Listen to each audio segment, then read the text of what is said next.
ഒരു സിനിമയുടെ പോസ്റ്റർ ഇടുമ്പോൾ തന്നെ ഈ സിനിമയെ കുറിച്ച് യാതൊരു ധാരണയില്ലാത്ത ആളുകൾ പറയും ഇത് പൊട്ടുന്നു, കമൻറ്റ് വരും, ഇത് പൊട്ടും, ഇത് കൊള്ളത്തില്ല, ഇത് ഡിസാസ്റ്റർ ആയിരിക്കും. അല്ലെങ്കിൽ സാർ എന്തുകൊണ്ട് ഇങ്ങനൊരു പ്രമേയം ചൂസ് ചെയ്തു?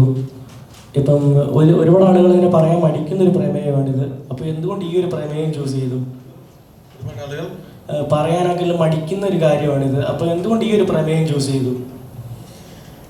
ആളുകൾ പറയാൻ മടിക്കുന്ന വിഷയമായതുകൊണ്ടായിരിക്കില്ല, ഇങ്ങനൊരു സിനിമ ചെയ്യാമെന്നുള്ളൊരു തോട്ട് വരാതിരുന്നത് കൊണ്ടായിരിക്കാം. നമുക്ക് ഇപ്പം ഞാൻ ക്രിക്കറ്റ് മൂവി ചെയ്യുന്നു, 1983 എന്നുള്ള സിനിമ ചെയ്തപ്പോൾ അങ്ങനൊരു സിനിമ പറയാൻ മടിക്കേണ്ട കാര്യമില്ലല്ലോ. കാരണം ഇത്രയും ആളുകളുടെ ഇമോഷൻസ്, ഇത്രയും ആളുകൾക്ക് ഇമോഷണലി കണക്റ്റ് ആവുന്ന ഒരു സബ്ജക്റ്റാണ് ക്രിക്കറ്റ്.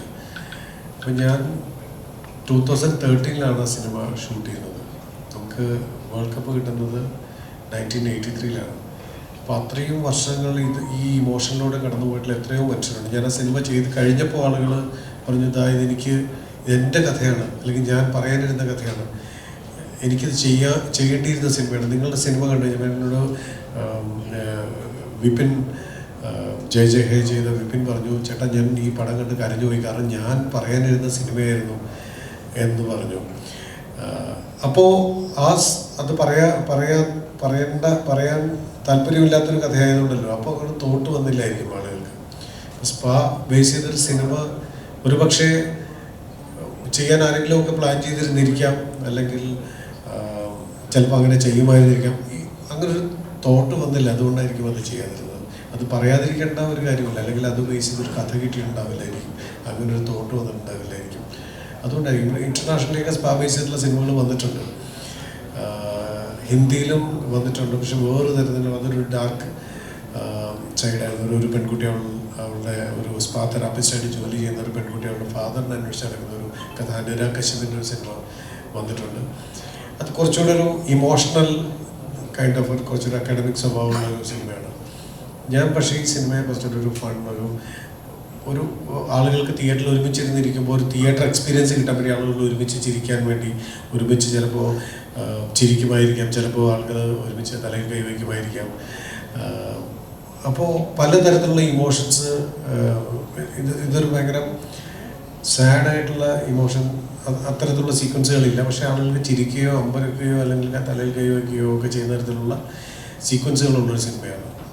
ആ സിനിമ എനിക്ക് അങ്ങനെ തോട്ട് വന്നപ്പോൾ ഞാൻ ചെയ്തതേ ഉള്ളൂ. ഇതെനിക്ക് 2015 എനിക്ക് ഇതുമായിട്ട് ബന്ധപ്പെട്ടൊരു ചെറിയ ഒരു തോന്നൽ വന്നതാണ് ഈ സിനിമ. ഇപ്പോൾ കഴിഞ്ഞ 10 വർഷത്തിന് ശേഷമാണ് ഞാൻ സിനിമ ചെയ്യുന്നത്, അല്ലാതെ പെട്ടെന്നൊരു ദിവസം സ്പാ ബേസ് ചെയ്തൊരു സിനിമ വന്നതല്ല. ഇതിങ്ങനെ വിത്ത് പാകി ഒരു 10 വർഷം എടുത്തു എന്ന് മാത്രമല്ല സിനിമ ചെയ്യാനായിട്ട്.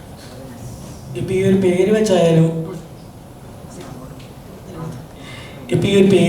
ഇപ്പം കമൻറ്റ് ബോക്സിലൊക്കെ ആയാലും ഒരുപാട് ആളുകൾ വന്ന് അശ്ലീലമായിട്ടുള്ള കമൻസും കാര്യങ്ങളൊക്കെ ഇടുന്നുണ്ട് അവഹേളിക്കാനായിട്ട് തന്നെ. അപ്പം അവരോടൊക്കെ ഈ സമയത്ത് എന്താണ് പറയാനുള്ളത്?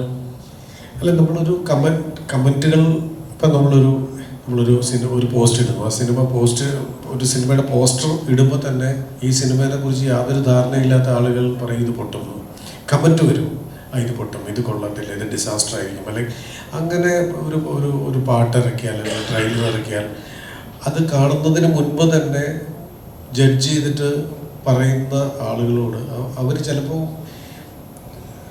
അതങ്ങനെ പറയുന്നതാണ്. നമ്മളത് ശ്രദ്ധിക്കേണ്ട ആവശ്യമില്ല. നമ്മൾ ചെയ്യുന്ന പ്രോഡക്റ്റ് നമ്മൾ സിനിമ ഇറക്കി വിടുക. ഞാൻ എത്രയോ വർഷങ്ങളായിട്ട് ഈ ഫീൽഡിൽ നിൽക്കുകയാണ്. അപ്പോൾ നമ്മൾ അങ്ങനെ പറയുന്ന ഒരു കമൻറ്റുകളും ശ്രദ്ധിക്കേണ്ട ആവശ്യമില്ല. അത് അവരുടെ തോന്നലാണെങ്കിൽ പറഞ്ഞുകൊള്ളട്ടെ. അവർ കമൻറ്റല്ലേ ഇടുന്നുള്ളൂ, സിനിമ ചെയ്യുന്നത് ഞാനല്ലേ. അപ്പോൾ ആ സിനിമ വന്നു കഴിയുമ്പോൾ ആളുകൾ തിയേറ്ററിലേക്ക് വന്ന് കാണും. ചിലപ്പോൾ 10 പേരായിരിക്കും ആദ്യം വരിക. അവർക്ക് ഇഷ്ടപ്പെട്ടാൽ ചിലപ്പോൾ ഒരു 15 പേരെ വിളിച്ചു വരുത്തും. അവർക്ക് ഇഷ്ടപ്പെട്ടില്ലെങ്കിൽ അവൾ വരാനിരിക്കുന്ന 15 പേരോട് വരണ്ടെന്ന് പറയും. അതിൻ്റെ വിധി തീരുമാനിക്കപ്പെടുന്നത് സിനിമ റിലീസ് ചെയ്ത ശേഷമാണ്.